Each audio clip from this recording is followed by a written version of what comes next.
ساتوی پسرو وینو دا د شهیدانو کور دا د باتورانو کور دا د باتورانو کور دا د باتورانو کور دا د باتورانو کور ساتوی پسرو وینو دا د شهیدانو کور دا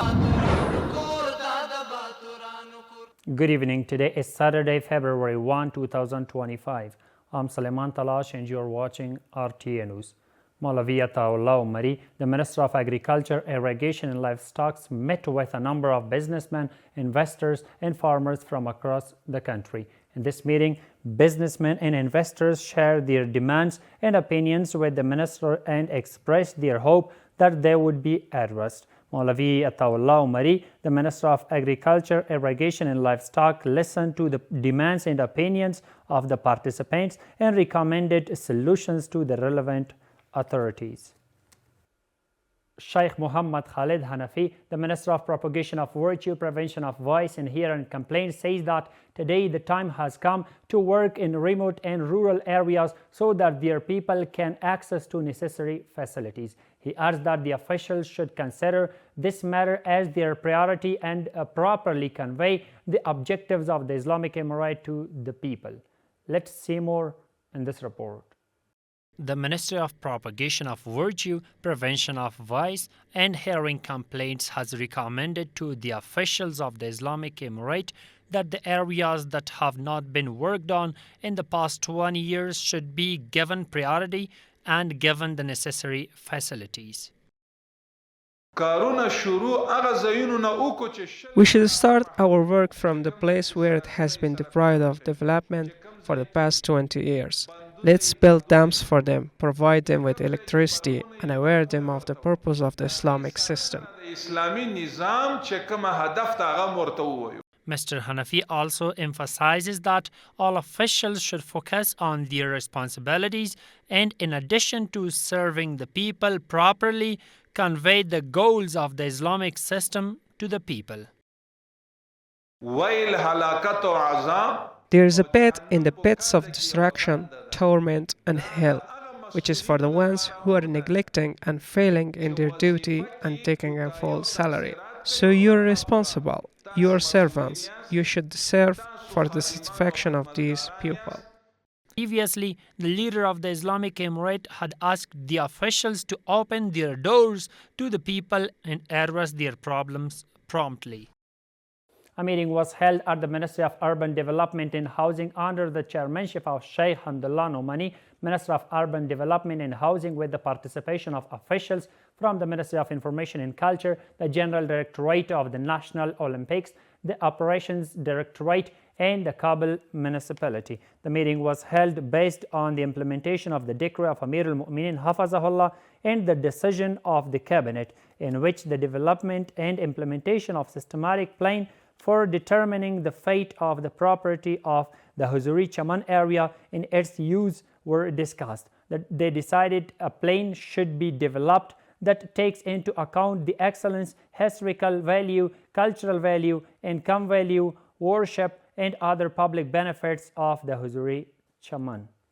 The Ministry of Industry and Commerce says that in the first 10 months of the current solar year, it has conducted trade transactions worth $1,698 million with Central Asian countries, of which $112 million worth of Afghan dried and fresh fruits, talc, juices, and natural herbs have been exported to these countries. Several traders and industrialists say that the Central Asia is a good market for Afghanistan's exports and trade, and if strategic trade is strengthened with it, we can put the country's economy on its feet. More details in this report. The Ministry of Industry and Commerce says that in the first 10 months of the current solar year, it has exported $112 million worth of dried and fresh fruits, juices, talc, and natural herbs to Central Asian countries. The value of this trade is $1,696 million. Of this, $112 million are exports and $1,584 million are imports. Most of our export items to Central Asian countries are fresh fruits, dried fruits, juices, talc, potatoes, onions, and medical plants. Several businessmen and industrialists consider Central Asian countries to be a good market for strengthening Afghanistan's trade and say that strengthening strategic trade with these countries can strengthen the country's national economy. I believe that maintaining strong strategic economic relations with the neighboring and regional countries will help us bypass economic constraints and strengthen our trade. We should develop a strategic trade policy that encourages all countries to engage with us.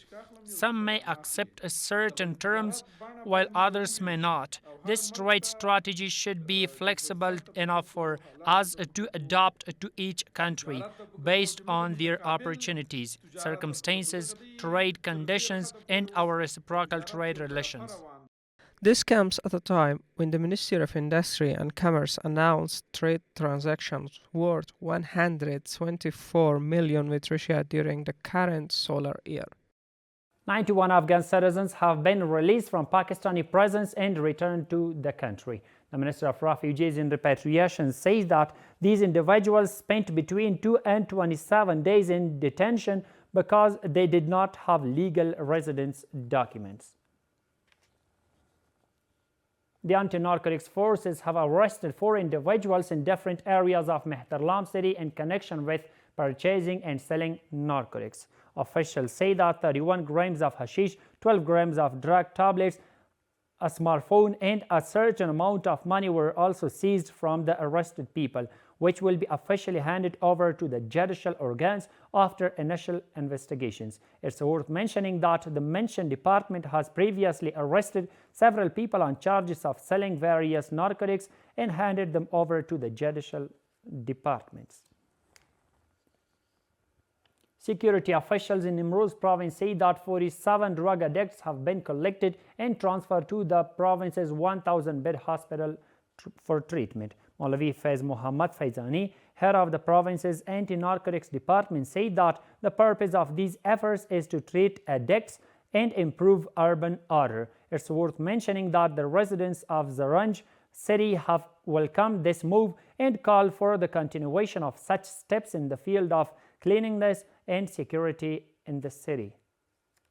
The Ministry of Higher Education donated 8 computers and a large screen worth over 400,000 Afghanis to Aliabad Teaching Hospital of Kabul University of Medical Sciences. Meanwhile, a 6-day workshop titled Management Fundamentals and Document Management for newly hired administrative staff of the university ended with the distribution of certificates.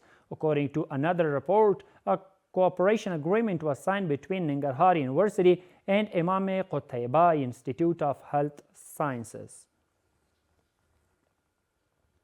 And the final one is that the Ministry of Transport and Civil Aviation says that Comair Airlines has operated its first flight from Kabul to Khost province. According to the ministry, the airline will operate round-trip flights from Kabul to Khost twice a week. That's all for tonight. Thank you so much for being with us. Have a good night. Sato i pasro vino